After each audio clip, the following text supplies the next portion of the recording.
Very interesting story. Mia had always believed she needed to master every grammar rule before uttering a single English word.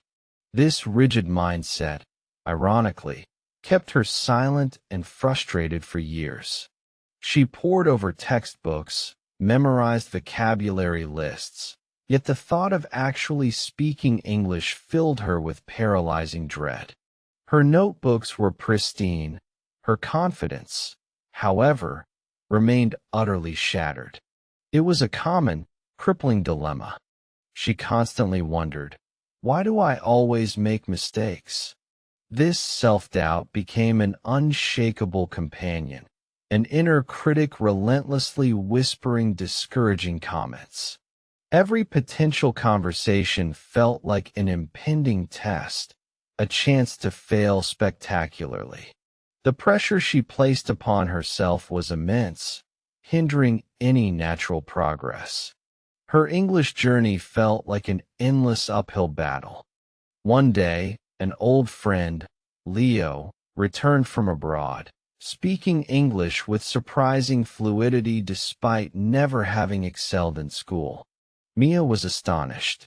Leo explained his secret. I never learned English in the traditional sense, Mia. I just started talking, little by little, step by step, embracing imperfection. This radical idea genuinely shocked her. Leo emphasized that language is primarily for communication, not for academic perfection. He urged her to abandon the idea of flawless English.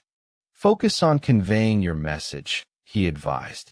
Even if it's broken, even if it's simple, just start speaking with people. That's the real learning process, the core of true fluency. He shared a story of his first months abroad. I didn't study grammar books, Leo recalled. I simply listened. I paid close attention to how other people talk in English, observing their intonation, their common phrases, their natural pauses. It was like tuning into a constant, living broadcast of real conversations unfolding. Mia began to reevaluate her entire approach. The idea that speaking wasn't about textbook rules, but about observation and interaction was revolutionary. So, I shouldn't learn English in the way I thought, she pondered. Leo confirmed, not if you want to speak naturally and confidently. You should experience it. Leo's next piece of advice was simple yet profound. Listen and practice, Mia. Don't just listen passively. Actively try to imitate sounds, repeat sentences, even whisper them to yourself. Engage with the language. Your ears are just as important as your mouth in this journey towards fluency.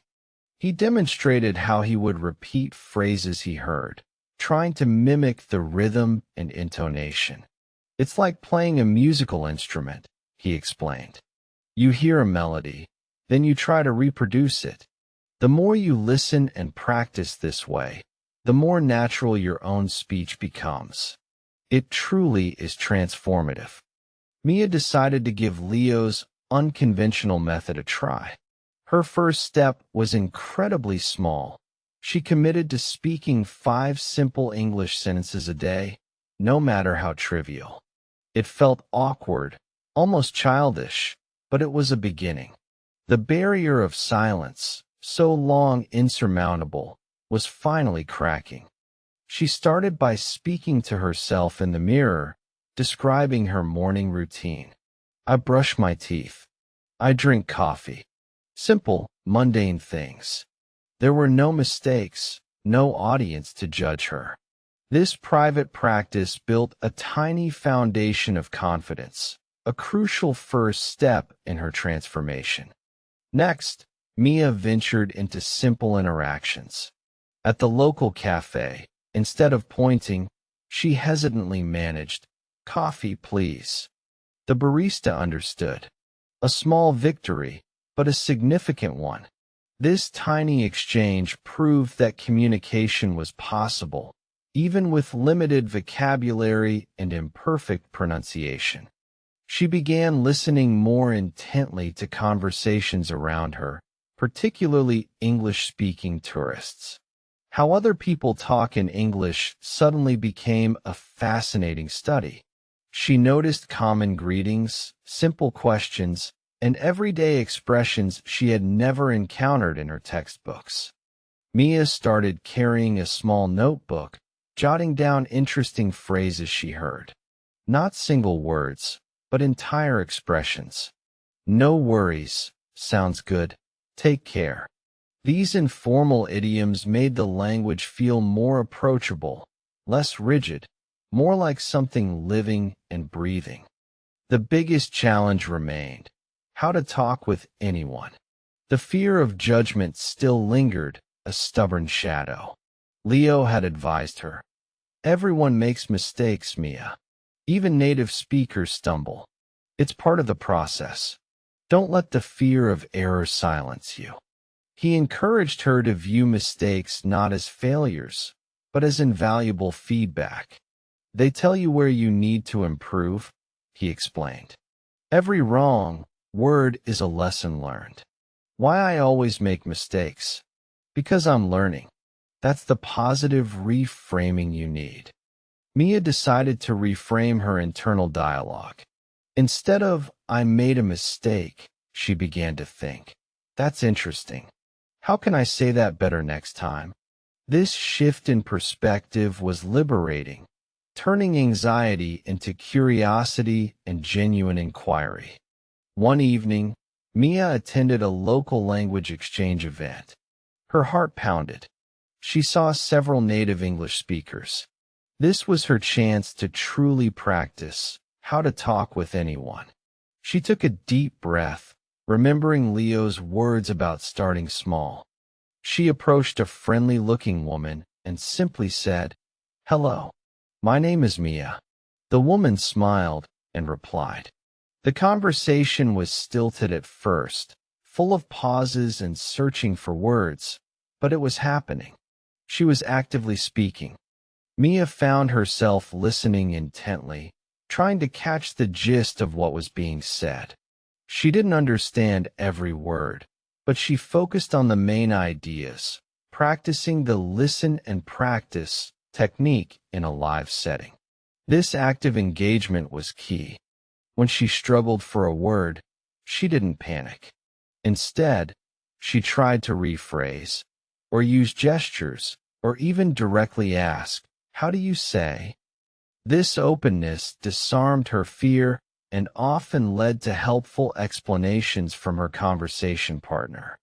Leo's advice on how to think and speak resonated deeply during these interactions. He had explained, stop translating in your head. Try to form thoughts directly in English, even simple ones. Connect ideas, not individual words. Mia started practicing this. Instead of thinking in her native language, then translating, she tried to visualize the English word or phrase directly associated with the concept. It was slow at first, like wading through thick mud, but gradually, it accelerated. She found herself mentally narrating her day in English. I am walking to the park. The sun is warm. This internal monologue, free from external judgment, was a powerful way to train her brain to bypass translation and foster direct thinking. The key was consistency. Every day, Mia made a conscious effort to engage with English, whether through speaking to herself, ordering coffee, or listening to podcasts. Each small step accumulated, building momentum and confidence steadily. She also diversified her listening. Beyond observing how other people talk in English in person, she started listening to podcasts on topics she enjoyed, like cooking or travel. This made the learning process enjoyable and less like a chore. Mia noticed a profound shift. The fear of why I always make mistakes began to dissipate, replaced by a sense of adventurous exploration. Each error became a signpost, guiding her towards clearer expression rather than a mark of failure. Her vocabulary expanded naturally through context. Instead of memorizing isolated words, she understood new terms through their usage in sentences and conversations. This made the new words stick much more effectively in her memory. The ability to start step-by-step talking had transformed her approach to fluency. It was no longer about a giant leap, but a series of manageable, continuous micro-steps, each one building upon the last, like climbing a gentle slope. Mia found that how to speak with people became less daunting. She learned to initiate small talk, ask follow-up questions, and even share personal anecdotes, albeit simply. The focus remained on connection, not grammatical perfection. She realized that people were generally patient and encouraging when she made an effort to speak English. They appreciated her willingness to try, which further boosted her confidence and reduced her anxiety about potential errors. The phrase, "how other people talk in English," became her unofficial curriculum. She mimicked their expressions, adopted their natural pauses, and even picked up on subtle nuances that made her own speech sound more authentic. Mia started participating more actively in the language exchange group, asking questions and offering her opinions. Her initial shyness faded as she discovered the joy of genuine communication, free from the shackles of perfectionism. The process of listen and practice was no longer a chore, but an intuitive part of her day. She found herself subconsciously repeating phrases, identifying different accents, and even predicting what someone might say next. Her confidence grew exponentially. She realized that the goal wasn't to eliminate mistakes, but to become comfortable making them and moving past them quickly. This mental shift was incredibly powerful and liberating. How to talk with anyone now seemed less like an impossible feat and more like an enjoyable challenge. She sought out opportunities to use English, striking up conversations with tourists or engaging in online forums. Mia also embraced the idea of storytelling in English, even simple ones. Sharing personal experiences, no matter how basic, helped her connect with others and practice constructing longer narratives spontaneously.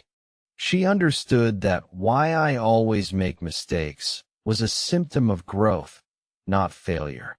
It was proof that she was pushing her boundaries, experimenting, and actively engaging with the language rather than passively avoiding it. Leo had explained that how to think and speak naturally comes from consistent exposure and active use.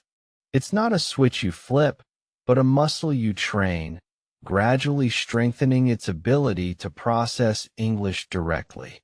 Mia started watching English TV shows without subtitles or with English subtitles only. This immersive listening reinforced the how other people talk in English aspect, helping her to internalize natural speech patterns. She even tried thinking through problems in English. If she had a decision to make, she would mentally list pros and cons in English, further training her brain to operate directly in the language, bypassing translation entirely.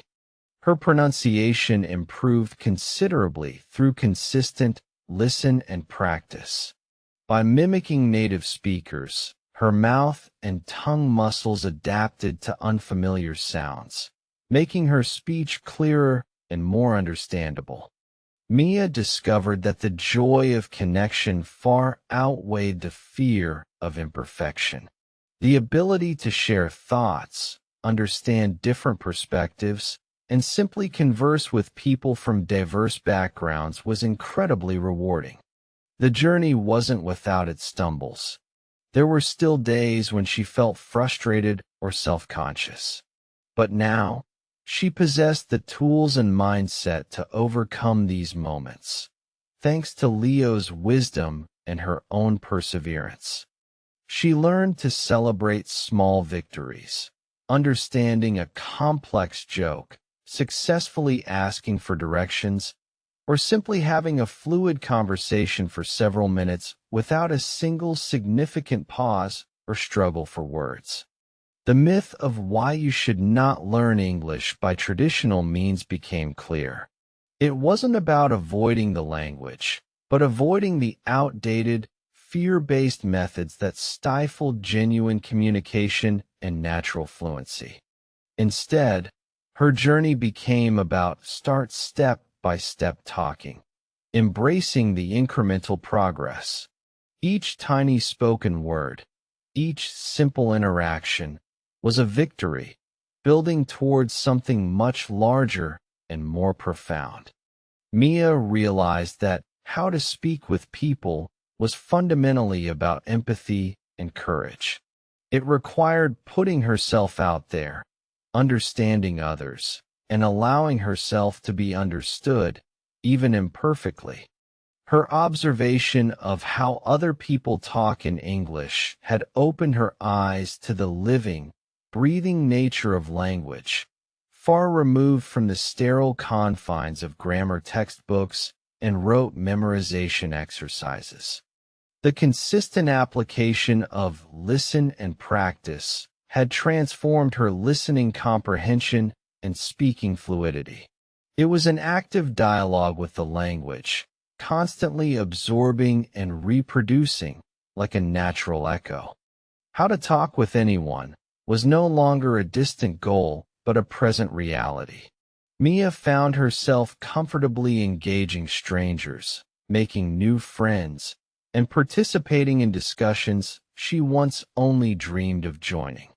The question, why I always make mistakes, became an echo of her past anxieties.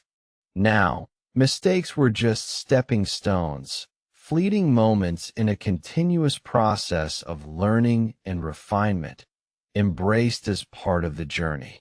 Most importantly, how to think and speak directly in English had liberated her mind. She no longer felt mentally exhausted by constant translation. English flowed more freely, becoming an extension of her own thoughts. Mia's story became an inspiration to others struggling with English. She shared her journey, emphasizing that fluency isn't about perfection, but about consistent, brave, imperfect communication and persistent practice. She proved that the best way to learn English is not to fear it, but to embrace it actively, step by step. It's about letting go of self-criticism and diving into the messy, wonderful world of real conversation. Her advice: stop overthinking. Start speaking. Listen deeply. Practice often. Embrace your mistakes. Think directly. Connect with others. This is the true path to speaking English with confidence, truly connecting with the world.